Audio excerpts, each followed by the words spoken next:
Salutations friends, welcome back to my channel. Today I'm going to be reviewing Beverly Hills exclusives from Unique Luxury, and I'm so excited to review this fragrance because I rarely review tobacco fragrances for you guys. So if you'd like to know what I think about this fragrance, then keep watching. Now, Alan of Beverly Hills Perfumery did send me this bottle to review, but this is a fragrance that had been on my radar when I first saw that it was announced, and I'll give you guys a little bit of a TLDR about me and tobacco. My skin normally is a fantastic canvas for most compositions. I will say that my skin and my body chemistry really takes to fragrance as well. It's probably why I like a lot of different things.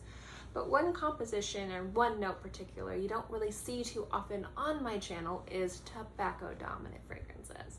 Now, I love tobacco and I love smelling tobacco on other people, but generally a lot of the compositions where you see a dominant tobacco note, generally on my skin with my body chemistry, can pull a little bit too barbecue sauce. And as much as I love a delicious barbecue sauce, it's not my favorite way to smell. Crazy enough, I like to smell different than that. So although I do enjoy smelling it on other people and on strips, it is a composition and a note generally that doesn't work on my skin, but I am always on the hunt for an amazing tobacco fragrance. Now, Unique Luxury is a brand that I've been toying with purchasing a few bottles of to review. And when Alan reached out and offered this bottle, I was super excited because this was a house that I was interested in. I love Beverly Hills Perfumery. I've done a whole bunch of shopping there and I have plans to do a whole bunch more shopping there. And it seemed with the notes and this composition would not be that type of tobacco fragrance that would work, that wouldn't work on me. This seemed like the one that would. So Unique Luxury partnered with Beverly Hills Perfumery. He does sell the lineup there, and they created this scent specifically for the shop.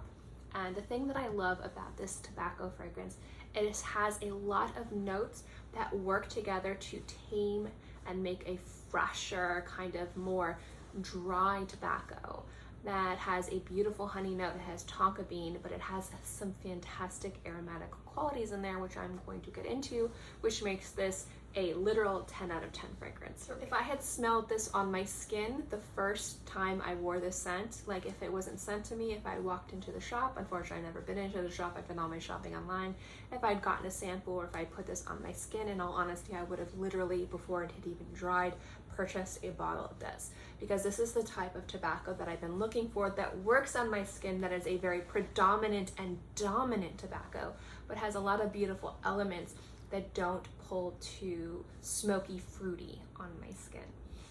So the notes in this fragrance that are very important to make this work, you have this gorgeous tobacco and this beautiful honey. In my opinion, on my skin, those are the two most dominant notes. And the reason why I would buy this immediately is because you guys know how much I love honey in my fragrances, so obviously, and a perfect tobacco. So I would have filled a hole in my collection with a amazing tobacco fragrance that has a gorgeous, rich honey element. Now, honey can pull very sweet. It can also be overtly dominant. It can overpower the most delicate of compositions or even the most robust of notes. It is one of those notes where it has to be done correctly in order for it to really play well with others. And the important notes in here that really help it play well and work with and elevate the tobacco is the Tonka and these gorgeous aromatic notes. Now, there is rose and orris and a lot of other things in here, and those add a nice quality and complexity to the composition, but the most important notes are the Tonka, the ambergris, and these gorgeous kind of more cool aromatic qualities of cardamom and clary sage. So as I start talking about these notes, I'm going to try, and I'm going to fail, but I'm going to try and describe what I mean by warm and cold. So there are some fragrances that smell warm, and there's some fragrances that are more cooling, more icy. And when I look at aromatics, I like to see if they're warm aromatics or they're cold aromatics, especially when you're looking at spices.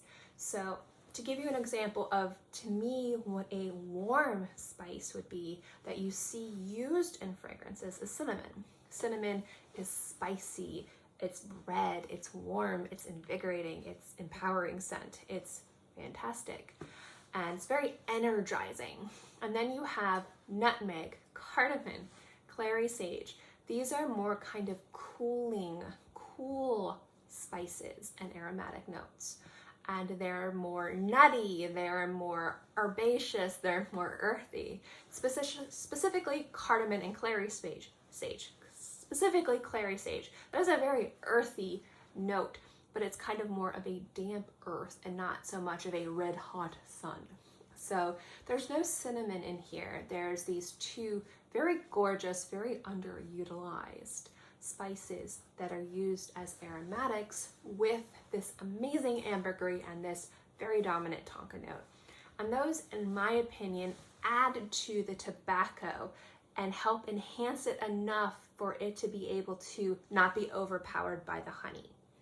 And because these notes work and are perfectly blended to work with the tobacco, you get this really gorgeous, crisp, dry, I would say very much unsmoked tobacco fragrance. Like, I don't smoke, but I've been around people who like to go to cigar bars and people who like to smoke pipes.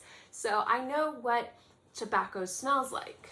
And I know that I like the smell of tobacco before it's been smoked. Unless it's in a pipe, then it smells really interesting to me.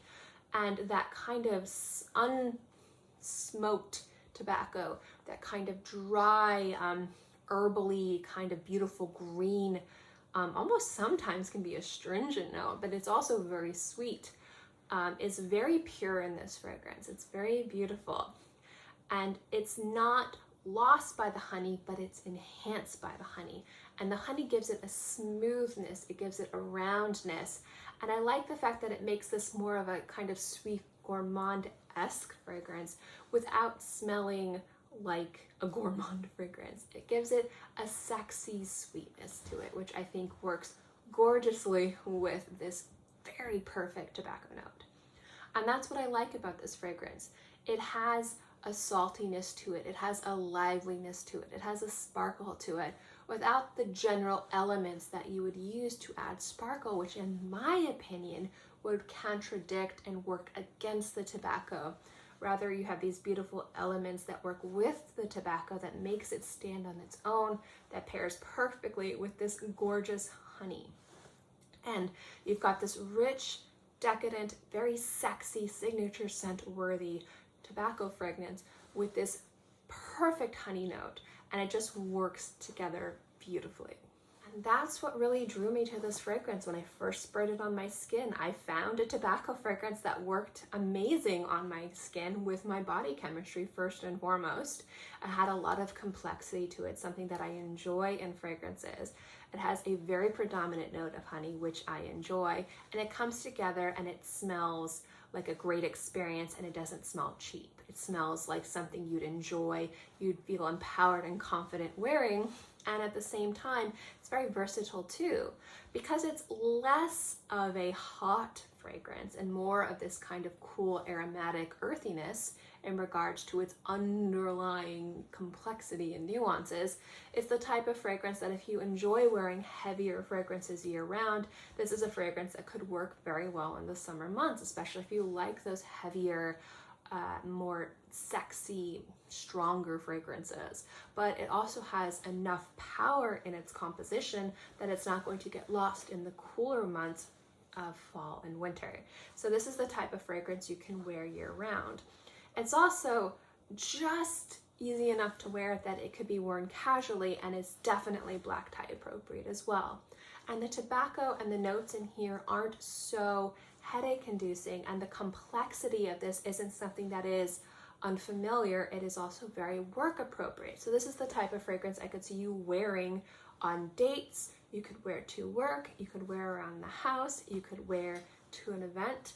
It is definitely an investment fragrance in regards to its capability to be worn in a variety of different areas. So it smells amazing, it performs amazing too. I get about 6 to 10 hours on my skin with moderate projection with a really nice aura, and it does leave a lingering trail. And it just smells good enough to where you could wear it everywhere and people would really enjoy it. So that is my review of Beverly Hills Exclusive. Obviously, I'm singing its praises. I genuinely enjoy it. And if this is the type of quality that this brand can produce, I definitely want to get my nose on other fragrances from this house. So that's my review of Beverly Hills Exclusive. Please let me know if you guys have tried anything else from this house. Which ones do you like? Which ones you don't like?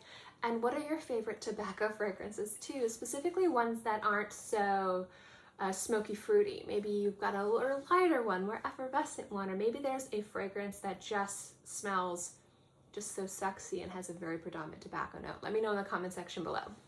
As always, guys, thank you so much for watching this video. I hope you enjoyed it, and I will see you guys next time.